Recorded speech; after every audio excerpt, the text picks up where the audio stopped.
So I know why you clicked on this video. You're thinking about bagging your car. Let's get right into it.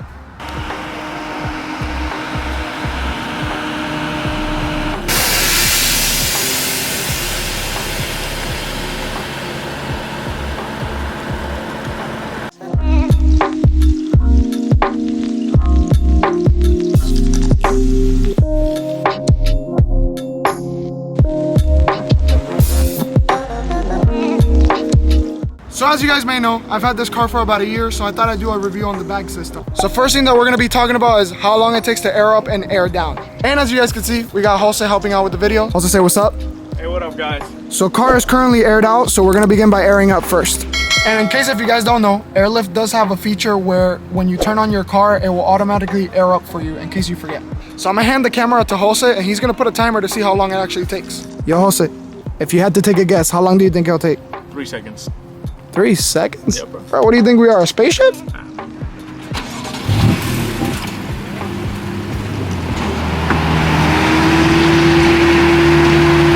So I'm about to misclick the timer, but you know, I mean, hopefully Brian doesn't notice it. He's still out there. He's gonna watch this in the video. Oh, he's coming, he's coming, he's coming. How long did it take, bro? So it was 3 seconds, dude. Nah, let me see. Oh no, damn, bro, I reset it. Bro. Dude, Okay, so we just timed it going up. I believe, you know, with the misclick was about what, like 4 seconds? Actually, 4 seconds? Yeah, actually 4 seconds. Like about 4 seconds, so it's not too bad. Let's check out when it airs out.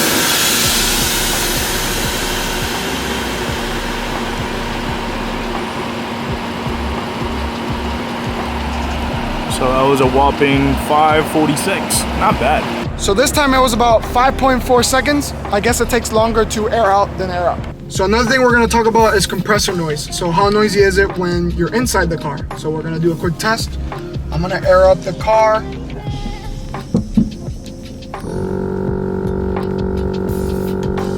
As you guys are hearing it right now, it's there, but it's not too bad. And it's actually pretty quick, as you guys are gonna see. It usually tries to get to, I have it set to 149.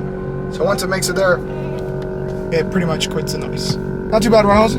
Nah, I mean, for the looks, I'll take it. So another important thing that people may want to know is how it feels to ride on the bags. So right now we are driving. So I'm gonna kind of give you guys the best feel of it just through the camera and what you guys can hear.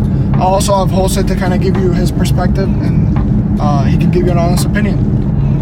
But overall, I think they feel great. Probably not better than the stock suspension, but I honestly thought it was gonna be worse than what it actually is. It doesn't really feel that bad. So I'm currently holding the camera, so all the shake you see is mainly gonna be from the bags. To be honest, it rides smooth, and for me to do the job, he's gonna do a pull just to see how it reacts, you know. So let me know, Jose, when you're ready. I'm ready. I'm holding the camera tight. Alright. Just so you guys get a perspective, here we go.